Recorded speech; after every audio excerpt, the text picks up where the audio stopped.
Not long after E3 2002 wraps up with a phenomenal showing for Doom, a leaked version of id's new project appears on the internet. We would get mail from people saying, I played the demo and it had all these problems. Whatever, it's not a demo, it was a stolen, leaked executable. The notorious sort of Doom 3 alpha wasn't really even an alpha at all. It was actually a build of the game that had been built up for E3 that I'm not exactly sure how it got out. People got a hold of that, and of course, it began to distribute over the internet. We'd obviously prefer that something like that never happen, but it doesn't really hurt us that much. It's a distraction when we have to worry about running damage control and spinning some of the issues in there. Today, we can look back on it, and as bad as it seemed at the time is that we've certainly been able to overcome. But I don't think that there's going to be anybody that got a hold of that for some reason that won't buy the game because they saw that. It's obviously too far away, too much of it has changed since then. id forges ahead, making advances in a new area.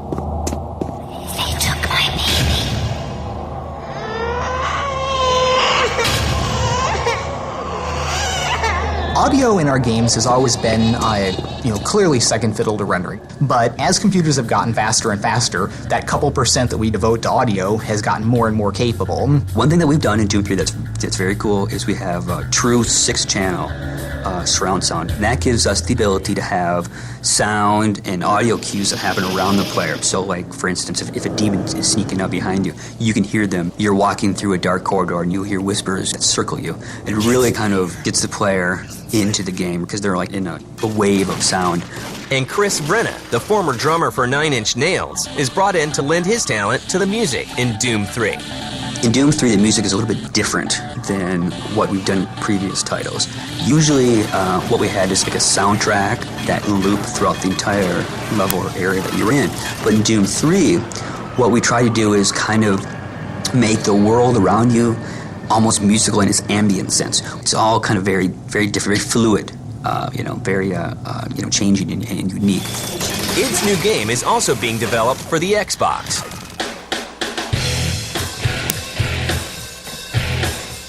The original core rendering decisions for Doom were influenced very specifically by the capabilities of the Xbox. We knew at the time what the Xbox was going to be like coming out, and the rendering of what we do with geometry and surfaces and textures and all that was crafted around something that was going to be efficient on the Xbox. One of the great things about the Xbox is the technology in the Xbox is very similar to the technology that John looked at when he architected the engine.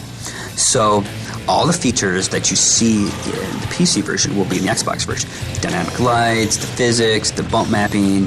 Now, of course, there will be things that are different, but I believe that people that don't have a PC that have an Xbox will still be able to enjoy what the PC people will be raving about. Doom 3 is shown again at E3 in 2003 and 2004. Each time it appears, attendees are awed. Work on the game begins to wrap up. I'm sure it's going to be a huge release when everything gets out here, but everyone should be really looking forward to getting the game out on the shelves because the response should be just really phenomenal. Every gamer on the planet right now wants to get their hands on Doom 3. What I've been most proud of in Doom is the way that the technologies all kind of come together and really provided a seamless experience, whether you're playing the game, searching, fighting the monsters, or interacting with the GUIs. It's all come together to be a very nice kind of seamless package for the player. The thing that makes me the happiest is when people come to id, they play the game, and they say, you know what, that was great. It was better than I thought it was going to be. And before Doom 3 is even out the door, the team at id is already looking to the future. We have decided we're not going to go back and do a Doom 4 or another Quake game, which is, Quake 4 is already in development at Raven, and Return to Castle Wolfenstein, basically the sequel to that, is a project that's already in the works in another studio as well.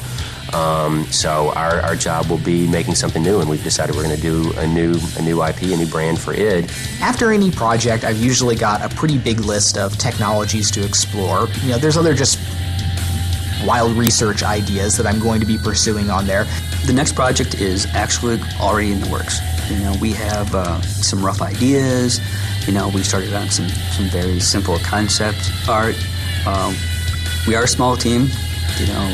We make games to stay in business, and that's what we need to do. So we will start on the next title relatively quickly.